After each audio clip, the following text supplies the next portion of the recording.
My 14-year-old son is beginning to refuse to strip the sheets off his bed. In frustration the other day, I did it myself and found them to be very stained and stiff from semen from where he'd been masturbating. I'm not against his masturbating, but only the fact that I have to deal with the pretty disgusting sheets.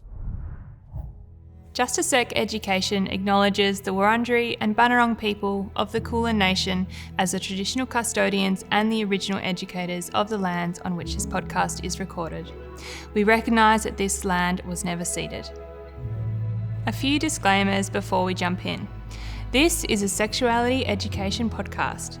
For this series, our content will be aimed at parents of 8 to 12-year-olds. Naturally, we'll be talking about bodies, puberty, sex, porn, and other related topics, so please use your judgment when playing it aloud.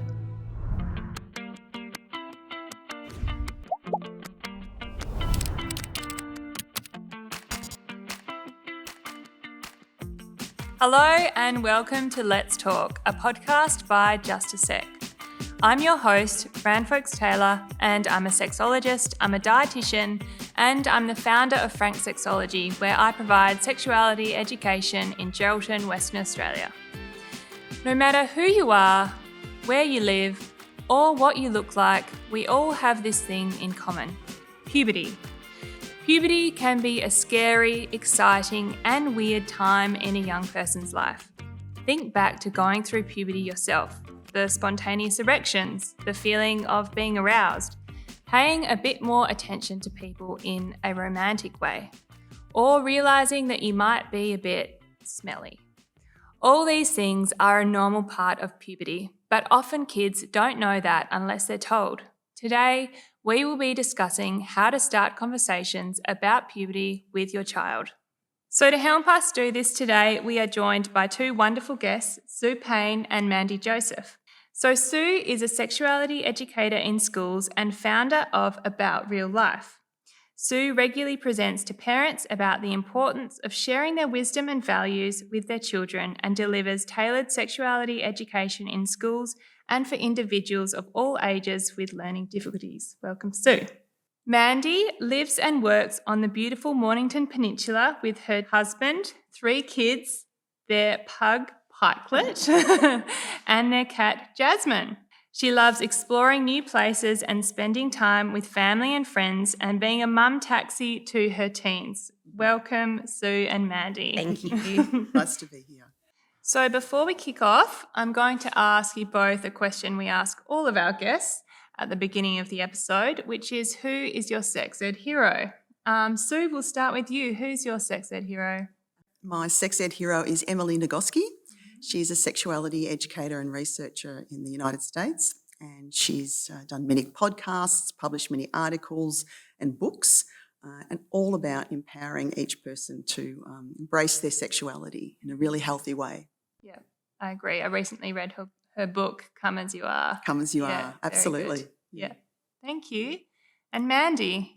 I'm an old school person. It was my mum. I brought up in a different household. My father passed away when I was 12 and we were all girl household. So it was very open, like we were able to talk about any issue, ask questions. My mum's a teacher, so we had that behind us as well. So she had lots of education. And yeah, still today, sometimes if I get stuck, I'm like, Mum, what do I do? What do I say? And things. So I found, the home bond was really open. I was lucky enough to have that relationship with my mum and be in that situation that she could educate myself and my sister and things. So, yeah. That is so cool. Yeah. I'm also lucky in that sense, yeah. Mum and Dad were, very good, very open. And My experience was quite the opposite. That's lovely. Thank you for That's sharing. All right, so we're going to kick things off. So today we're talking about puberty. So when do most kids go through puberty? Well, it's really an individual journey, and the timeline is, the spectrum of age is quite broad, broader than most people think. Females can start puberty anytime from the age of 8. Those with male bodies can start anytime from the age of 9, but they might not start till they're 14 or 15, and even more rarely, even up to about 16. So I think, on average, girls will start to notice things physically from about 10 and boys maybe 11 or 12. But there's a lot going on before the physical changes occur. And what are some of those other things going on? Well, those hormones start to come into play, at the very beginning. And so those hormones are in their bloodstream, which is impacting their thoughts and their feelings. They might feel more restless and in mind and body. Some parents might see behavioural changes, but they might not. Some children are much quieter and keep all of that stuff inside. But they're definitely, the impacts are there emotionally and mentally well before physically. Yeah. And Mandy, what about in your household in terms of the age changes? Brackets? Yeah, definitely. So we've got a perfect example. Our eldest son went through puberty early and full change in his body from being slim to then broad and hairy and things. And then his brother, who's middle, 2 years younger, he's still trying to get there through puberty. And then the younger sister, she started early as well. So you just can't tell the things. I constantly are at them going, it's okay, this is part of life. Yeah. And then the boys are like, she's so moody. I'm just like, yep, it's only going to get worse. Get used to it. Get used to it. And they're like, oh, and slamming of doors with her, where the boys, you'll just get, Yeah, as Sue was saying, the age bracket of how it changes and when, you never know. And things, you just got to take it day by day to see what's happening. Yeah, and that's good for children to know too, that there's no set time. There's nothing going wrong if they're not changing at the same rate as their friend or their sibling. Yeah. If they do, though, say hit 16 and they've got some concerns and they're not sure, there's been no signs of puberty, what should a parent or child do in that instance? Yeah, well, a lot of females are completely have their adult body by 16. So I think if you get to 16 and there's been little to no change, just a trip to the GP. Yeah. They'll do a blood test, check some hormone levels, find out, if everything's okay. Typically it will be. They'll just be a really late starter sort of thing. But, when we use kind of language like late or, things like it can make a child feel like, well, there's something wrong with me kind of thing. So it's important to reassure people, but by all means, whenever you have a question about a body, go and see a body expert. Yeah, That's the doctor. Yep, absolutely. Yeah. Yep. And in terms of, I guess, starting to broach those conversations with children, would you recommend that it's before puberty hits or during puberty? Oh, I think definitely before. Mm-hmm. A lot of children, if they've got older siblings, will be, you can't raise each child in a bubble, so they'll be aware of things as they watch their older sibling. But if we're talking about the eldest child, then the first time that the parents are dealing with that situation, you have to talk to them before. Yeah. Well, for a couple of reasons. One, because things could be changing, even physically. They could have pubic hair, but you may not as the parent be aware of that. Yeah, that's true. And they might have questions about that. So, but they might be embarrassed to raise it and hoping that someone will tell them what they need to know. So, but even regarding the mental and emotional impact, you can start talking to them, reassuring them that that's okay if they're feeling a little less stable these days, or why are they crying when nothing sad's happened, and things like that. Doesn't that happen to everyone? No. Yeah. So that kind of thing's important, but also because children are so much more exposed now, and even at primary school, they're sharing a lot of information, a lot of visual content that they don't really have a lot of understanding or context for. So I think we need to be much more proactive. Yeah, open conversation. Yeah. We're very open conversation household. So I think it's so important to be able that they feel trusted, and they can come to us about anything or any questions. I think that's the most important thing that they know. If you start that early, then when the questions become a bit bigger and potentially more serious outcomes, you've already got that rolling. So the children will know that they can come and talk about those bigger issues, perhaps when they're thinking about sex and relationships later on. Yeah. And did you find, Mandy, in your household that those conversations were had quite early on and you definitely built on those? Yeah, and even for the boys, in a sense, I know, obviously I get my period and things, and even when they were younger ages and things like that, I'd let them know, I've got my period, just so they know it's normal, very normal. We've always been open in the sense, let them know every bit of information and things. So, there'll be times I'm and they know now that Olive will eventually be getting her period, and you know, she'll change in moods and things like that, and it's always just been an open book. I think that's the most important part. Like, let them know that they've got trust in us and we can educate them the best we can. And if we don't know the answers, we'll find them. We'll get the answers for them. It might just take time, or we do it together. Yeah. Yeah. And so important in reducing that shame and secrecy. Exactly. Knowledge is power. Yes, definitely. Exactly. Yeah. Yep. And so in terms of the specific changes that are going on when puberty hits or throughout puberty, what are some of those specific physical or other changes? Yeah, so, well, apart from the impact on their emotions and things, if we're talking physical changes, pubic hair comes in pretty early, and then, you know, they might start to notice that their skin gets a little bit oilier. They start to sweat a bit more, and sweat's a bit smellier. So those things. Boys in particular, their feet. Mandy. Something about boys' feet. Not all boys, but some boys. Our middle child. Natural fibres is a good idea if they're not already in cotton or wool. Good For advice. socks. But, then for what we call breast bud for females, and in fact some males will experience, up to half of males will experience something similar. A lump might form under one or both of their nipples, and that can freak them out. Yeah. So they need to know that that's just some early hormonal activity. It'll all flatten out and your body will know what it's doing when other hormones kick in, and you follow that path. But for a young boy who doesn't understand that can be a bit scary.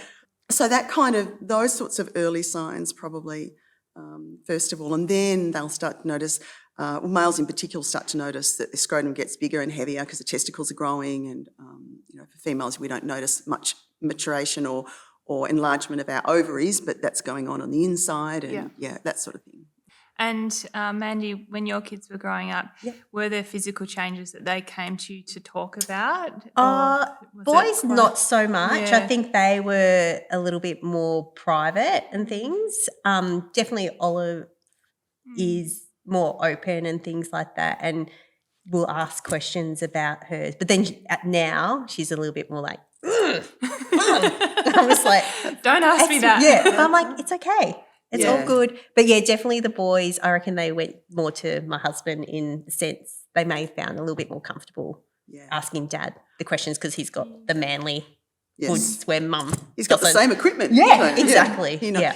I think, children can be really curious, and I often find if I'm doing a session with families, years 3 and 4 students virtually skip into the room because they want to know everything they can. Year 5 and 6 students might need to be dragged in because they've developed that self-consciousness because it's happening to them. Yes. Now it's really personal. It's like my body.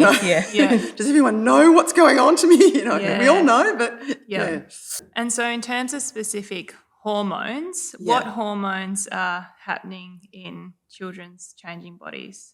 Well, there's quite a few at play, but the probably the main ones we talk to people about and sort of have the most impact are estrogen and testosterone. Yeah. And so estrogen in females, we all make both hormones, but very different levels. So males will have 10 to 20 times more testosterone in their system once they start getting the big surges in their body, which kick in, from puberty and throughout the teenage life.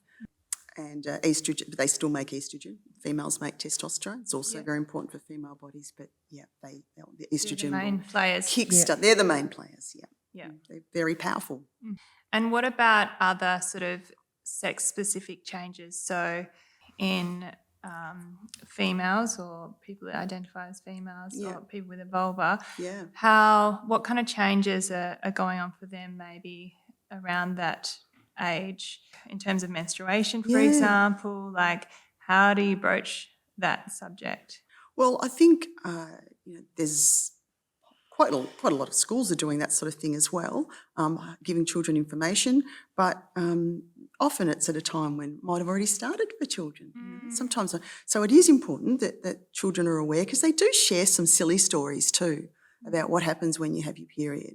Some children will say, "Is it true that it's so painful you could die?" So no, it's, yes, some people experience pain, but let's put this in the right context and talk about it realistically. But a couple of years after breast first start to develop, the menstrual cycle will commence.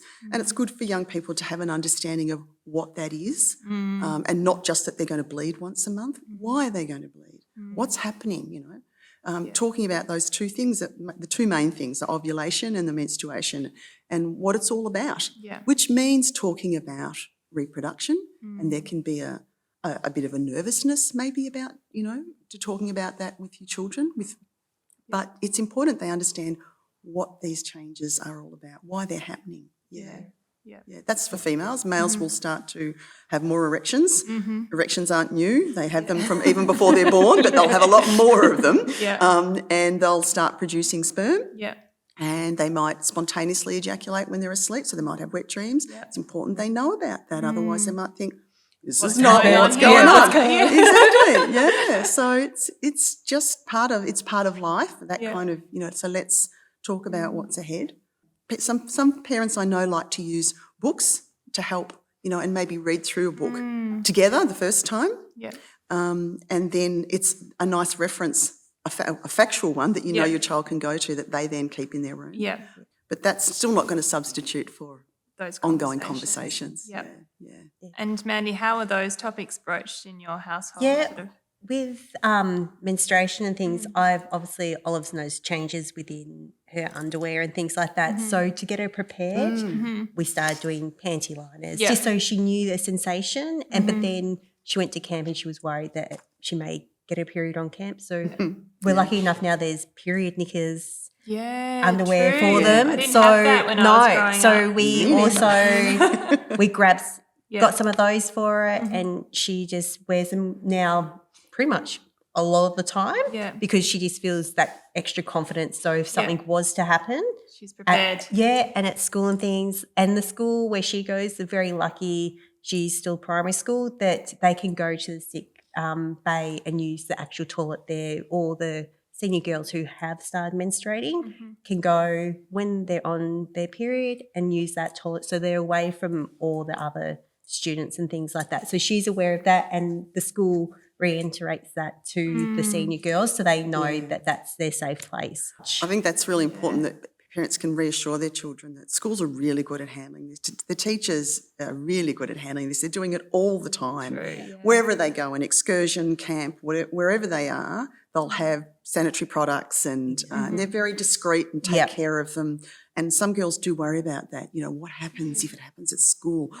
God, that'd be a nightmare. No, actually it wouldn't be. It'd be okay. Exactly. It'd be okay. And this is why. And sometimes, it's good to, the teachers will usually talk to them proactively about that, but not always.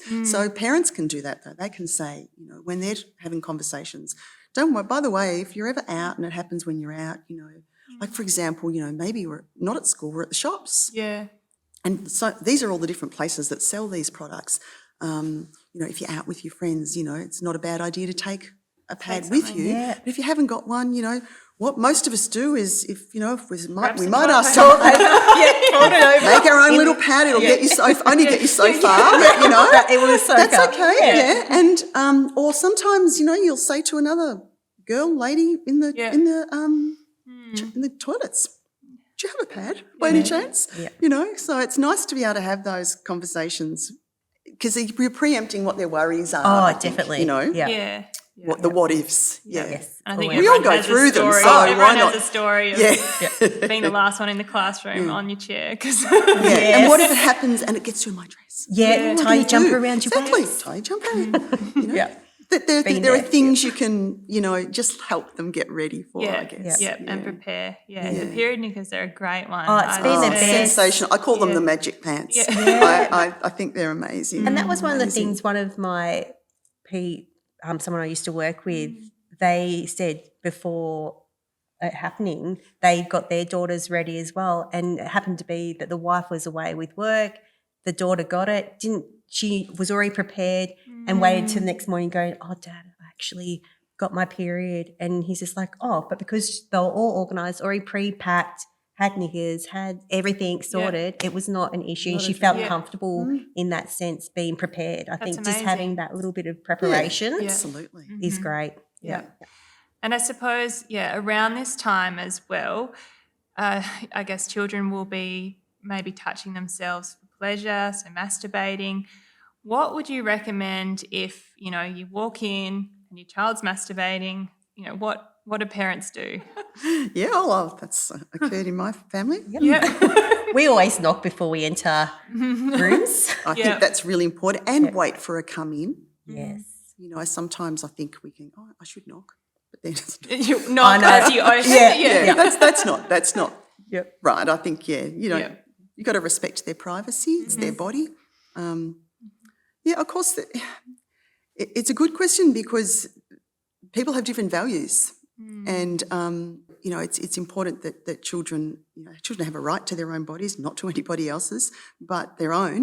But people have different values and beliefs about what's okay there. So parents will need to, within the context of their own values and beliefs, talk to their children about it. But so hopefully you're never going to walk in because you are knocking and waiting for a come in.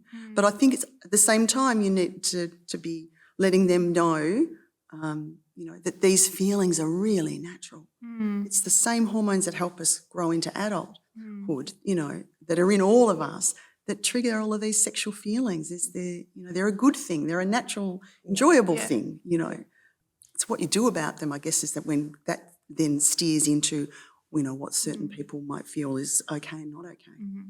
And so in terms of a specific conversation, like could you say something like, about before, sorry I didn't knock, I'll make sure I do it in the future, and if you ever want to talk to me about anything, would it be appropriate to say something like that, address it? Yeah, I think to let them know that it's really common. Yeah. Lots of people do it. Yep. Male and female of all ages.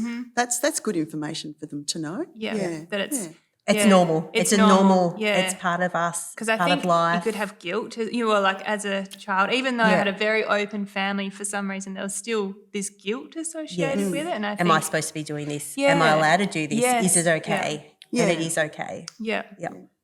I would try to steer away from necessarily using that word. Normal is really difficult in talking to children about their development and what they do and don't do. Simply because if someone's not masturbating, you don't want them to think they're abnormal.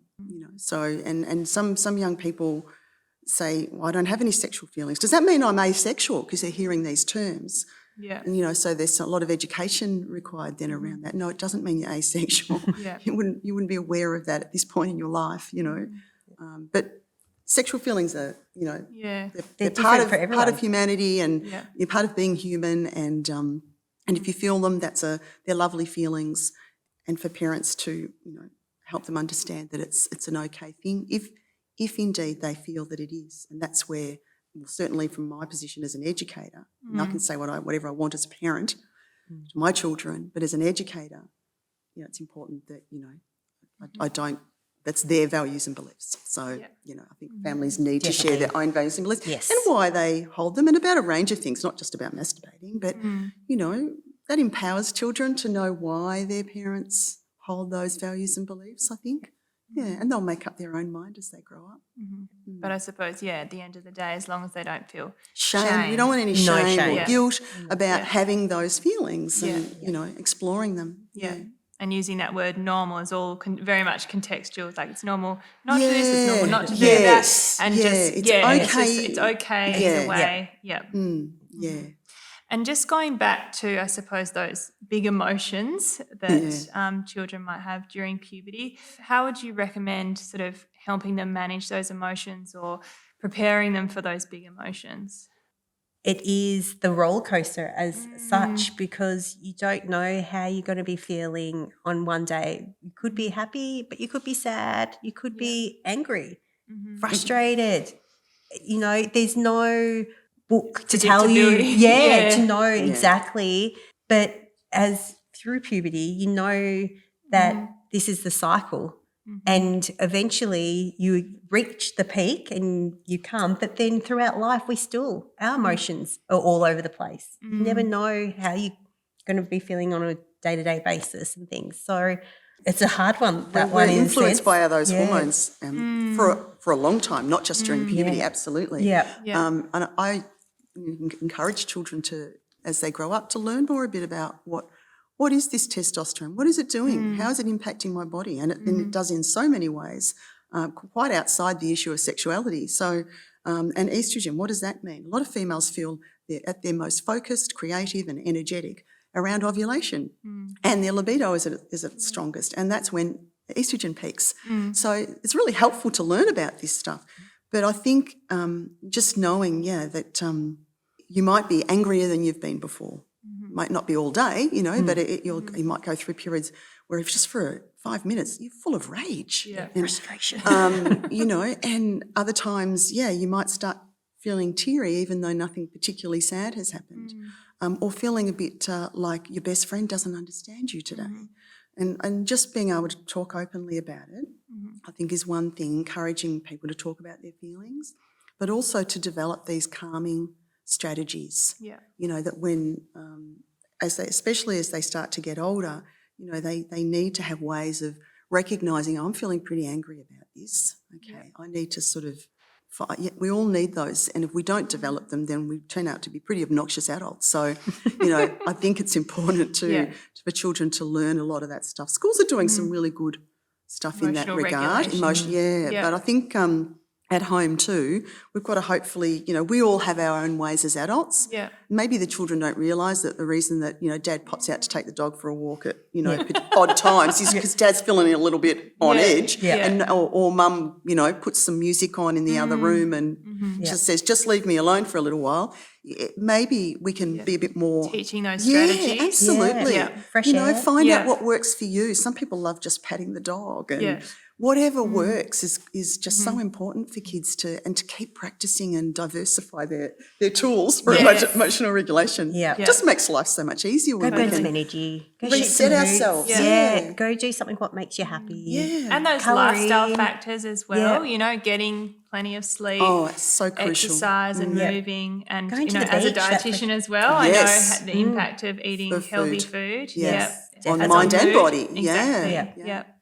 And it's the sleep thing too is tricky because there is a shift in their body clock at around about this 12 to 13 where, and it'll shift back again, but, they actually don't get sleepy as early as they used to. Like it comes in a bit later, that melatonin hit. So, adults sort of wonder why, they're nagging their children to go to bed. It's 9 o'clock, go to bed. Oh, well, I don't feel tired. But, and there's a real reason for that. There's a legitimate reason. So but they need their sleep. So balancing that, well, how am I going to do that? I know this is, I'm up against this melatonin shift, but, okay, I could get off the screens, all of those things. I could have my Sleep wind hygiene. down, all of that sort of stuff, setting the scene for sleep. Learning how to park the worries if there are any, those kinds of things. Is the room too hot? Is it too noisy? Is it too light? Everything they can think of to just make it a calmer environment to get to sleep. Yeah. And then hopefully they're getting, a reasonable number of hours because most of the children that I see are not. The large majority are getting less than 8.5 hours of sleep a night, and that's not enough for most of the children this age. Yeah. Do you think social media has had an impact on sleep? Definitely in a sense. And I know obviously from having the three, the eldest would go to bed when he was in grade 6, he would most probably be going to bed at 8 o'clock. Yeah. Now the youngest in grade 6, she pushes the boundaries to 9 o'clock on a school night. I'm like, this is not I'm a stickler. I'm like, no, this is not enough sleep and things. But definitely I think social media, all their friends and a lot of their friends are They don't want staying to up. miss anything. Yeah, and their friends are staying up later and going to bed. They're night owls. I'm like, how can they be a night owl at 11, 12? That's not right. You need a decent night's sleep. I still need a decent night's sleep to be able to function.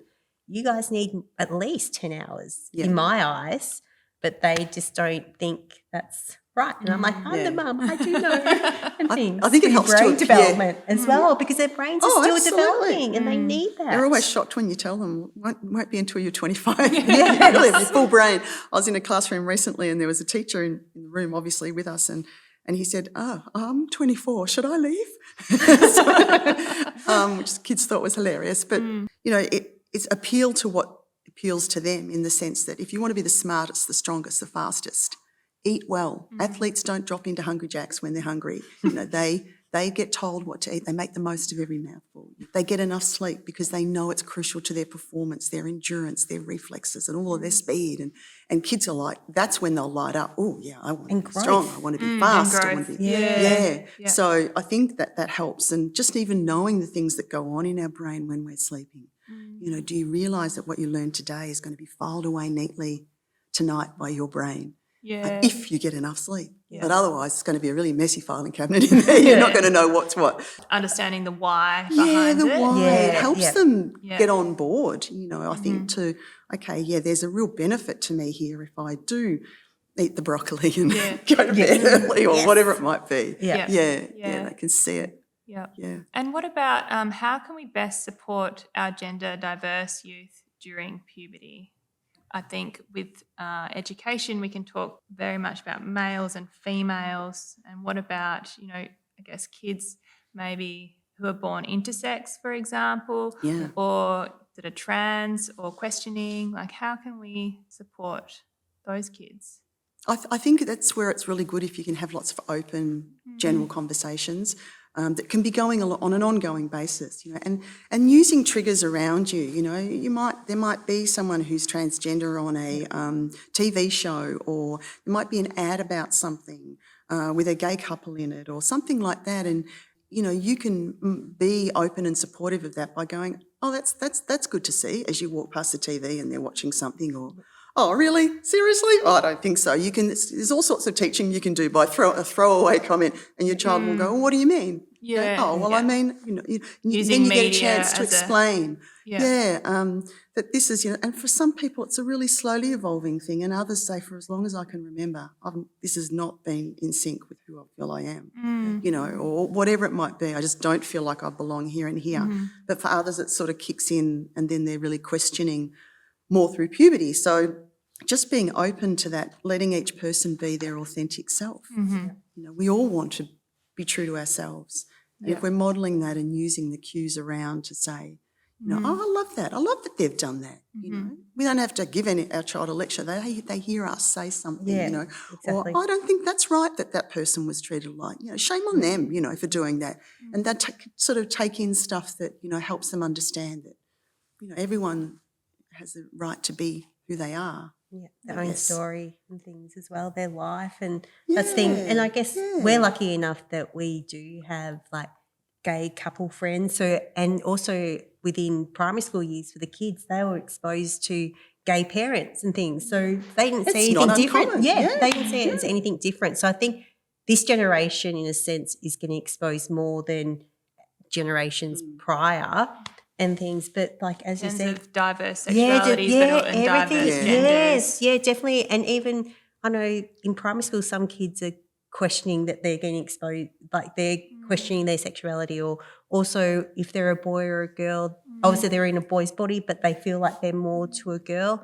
And like the kids will come home and talk about it. And and so I'm like, well, you support them, be a good friend, you know, be there for them, and that's all you can be. It's their journey in a sense too for the individual person.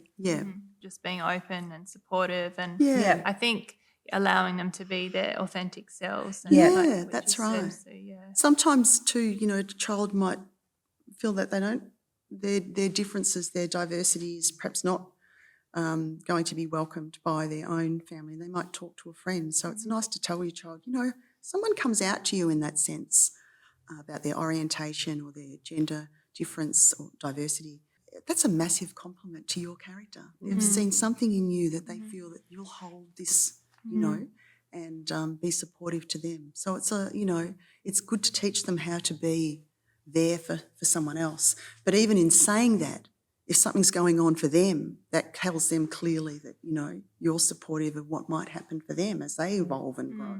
So what about if a child feels out of, a parent feels out of their depth? So say a child is experiencing gender dysphoria, or is say growing breasts, and they don't feel, they're like, I don't like this. You know, what if a parent's just like, I don't know how to deal with this? What can a parent do? there's lots of organisations that they can contact, Yeah. as there are for all sorts of typical concerns or curiosities about puberty. But, there's lots of organisations to be in, to talk to people who have been through this themselves and how they've, navigated their way through those changes, and, plenty of advice out there. So any parent that's facing that is not alone at all. There's lots of people to support them through and to support their child. Yeah, and I definitely. think there's a lot of gender affirming health services as well now, Absolutely. which is wonderful. So just having a Google as well. If you live regionally, I'm sure There'll be you could organisations find someone to- online. And Some schools are more proactive about talking about it and will have something on their websites and, openly be very supportive, some more than others. So, there's always different schooling options as well if they want to make sure they're in a safe and welcoming environment. Yeah. And in terms of the language, so the specific language to say to kids, what if for whatever reason the topic of puberty doesn't sort of come up and you feel like your kid's around 7 or 6 and you think maybe I should start introducing some of these topics? Like what would you recommend in terms of just that intro chat for a child? There's books of all ages just starting with, different body parts and how, we all have a body and our body is our own. We are the boss of our bodies. Those kinds of things. Also talk about private parts and the correct names for them and things like that. And there's often books that will show a little graduation of age, and so the hair will appear between the legs and, all of that sort of stuff, and the breasts will grow. And so they're nice, easy ways for young people. And if it's been a fairly open household, the children will have walked in on you when you're changing a tampon or something, there's no closed doors in some, some children don't see the toilet door at all. They just, from a very young age. They know. They come in and out when their parents are in the shower, whatever it might be. So there's a lot of that body knowledge perhaps already, although other families can be private. Yeah, definitely. So, I think there's lots of books now, fantastic books now that weren't, even 10 years ago, weren't out there. So which is wonderful, lots of great guidance. So that's one avenue parents can take. But I don't recommend they buy a book and hand it, Think, hey, let's read this together because, it's going to be really cool. You're going to start to change and grow up into an adult. It's great to know what happens and what you can expect. Let's explore it together. And at that age, if you're talking about 6 or 7 or 7, something like that, I mean, 7 years, they're still Curious pretty young and very curious, and maybe some of them are too young at 7 to talk about periods or, something like that. It might just depend on the child themselves, and their kind of development. That might be, really kind of scary to them. So you would lead up to those kinds of changes. You wouldn't sort of open a book about menstruation. That wouldn't be your first point of conversation with someone at that age. I wouldn't think. But every child's different, and ethnicity plays a big part in how people, when people start puberty. So some girls do start really early. So in which case 7 might actually be. Puberty certainly might start. Typically, I wouldn't have thought menstruation is usually a bit after puberty begins. But can start at 8. So, so in which case you want them to be aware of the changes.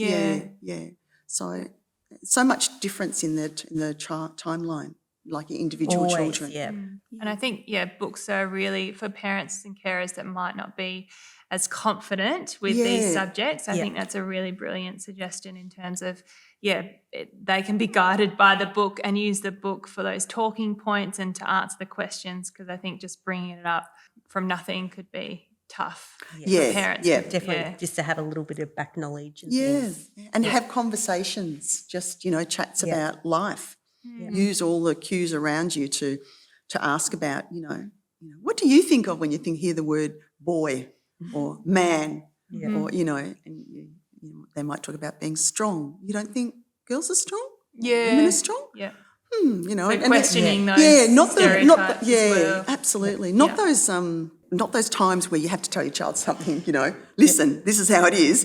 But the conversations you can have when, I don't know, maybe it's a bit relaxed, Sunday afternoon perhaps or something, and it's just you're trying to get a bit of insight into what they've also already taken in from other sources. Children are exposed to a great deal now.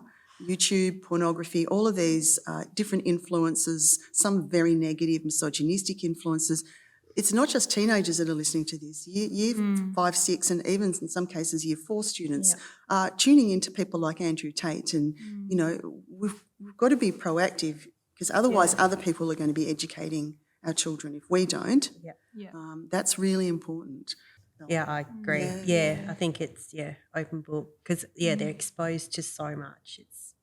It's scary. And they know that parents might disagree with some of that stuff, so they won't necessarily tell us. You know, they tell their parents. That'll be the stuff they talk about with their friends, but they're taking on board these ideas, you know. And we've got to cut through that rubbish and say, hey, let's talk about this. Let's tell me what you think. How does that make you feel?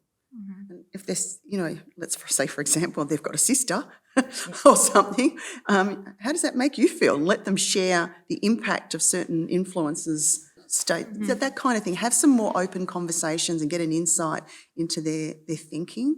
Reality TV can be helpful with that. As appalling as it is, it can be, you know, because people do all sorts of stupid things in their relationships, and it's a springboard to go, perfect. What are they thinking? You know, and then get your child to say, I don't know. And you can sort of say, does that look right to you? Yeah. Because I know. Questioning it. And and I think a lot of year 6s seem to watch shows like Home and Away and I may be a Neighbours and sucker of that stuff. person. I still watch it.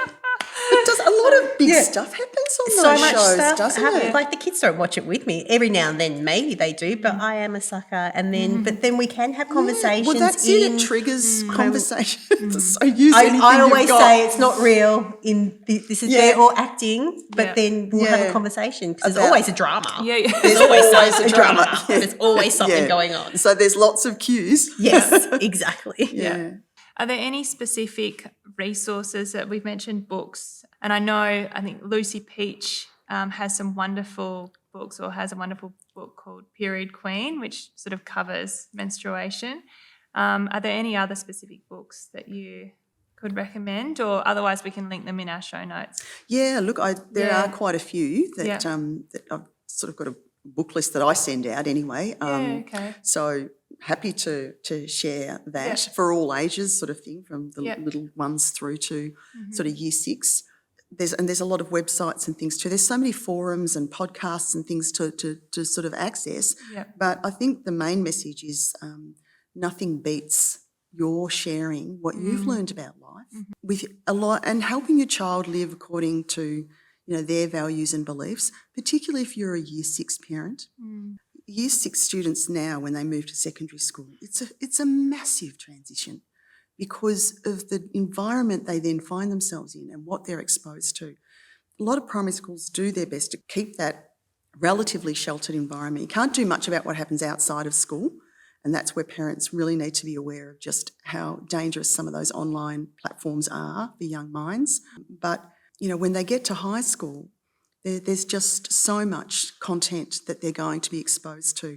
If you're not talking to your children, then you really don't know the world they're living in and what their thoughts and feelings are. So keeping those conversations just open. keep talking, and no book can do that for you, no website, you have to find a way to, you know, make those inroads yourself. And it's just, once you get going, it's not so difficult, I think. And you learn, it? and you're learning it together. Like you're doing it first time round. Like I know that I'm more educated now, third child going around kind of thing. But if you came back to exactly. I was like, okay, yes, yep.